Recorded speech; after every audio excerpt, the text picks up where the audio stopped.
kita di Kementerian Kesihatan Malaysia telah pun menjalankan satu tinjauan awam, iaitu yang dilaksanakan pada 21 hari bulan Disember hingga 28 Disember tahun lepas, tahun 2020. Di atas talian, seramai 212,000 responden telah pun mengambil bahagian, dan daripada kajian tersebut didapati 67% responden bersetuju untuk menerima vaksin COVID-19 ni.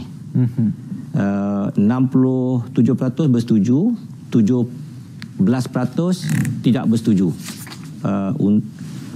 Minta maaf, 17% tidak pasti dan 16% tidak bersetuju. Okey. Dan daripada tinjauan ini kita akan lakukan dari semasa ke semasa untuk mengetahui pandangan rakyat dan sentimen semasa, sama ada menerima ataupun menolak vaksin COVID-19. Daripada 67% yang bersetuju, 96% percaya vaksin boleh digunakan. 90% percaya vaksin berkesan dan 67% tidak meragui bahan dalam vaksin.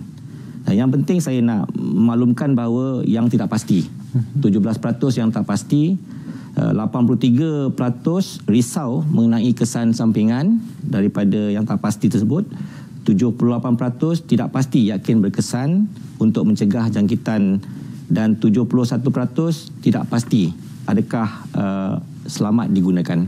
Baik, Datuk Seri, kalau kita melihat kepada angka yang dikongsikan oleh Datuk Seri sebentar tadi, kita kalau melihat mereka yang bersetuju adalah 67%. Ini menunjukkan satu angka yang cukup positif kepada mereka yang melihat bahawa vaksin ini adalah selamat. Namun, Datuk Seri, kita ingin melihat kepada angka 17% itu adalah cukup penting dan juga cukup data yang penting untuk Kementerian Kesihatan Malaysia, khususnya Datuk Seri sendiri, untuk menekankan 17% ini yang dikatakan sebagai fansiter ataupun pasti ataupun tidak pasti berkenaan dengan pendapat ataupun berkaitan dengan vaksin. Jadi Datuk Seri, berkenaan dengan pendapatan ini, bagaimana Datuk Seri ingin maklumkan kepada 17% yang masih lagi tidak pasti dengan keselamatan vaksin itu sendiri? Ya, kita bercakap pasal 17% yang tak pasti, ya. Jadi antara sebab yang 17% tak pasti ini ialah kerana mereka menganggap ada kesan sampingan, ya, yang bakal dialami sejurus menerima suntikan vaksin. Apa yang kita perlu tahu adalah setiap ubat dan vaksin ini mempunyai kesan sampingan. Walaupun begitu, kesannya adalah minimal dan juga tidak kekal pada penerima. Untuk pengetahuan semua, vaksin yang kita ketahui sebagai vaksin COVID-19 ini telah pun dibuat ujian klinikal di beberapa buah negara dan badan-badan regulatory antarabangsa seperti di USA dipanggil FDA, di UK MHRA, dan juga di Europe EMA lah, European Medicine Authority.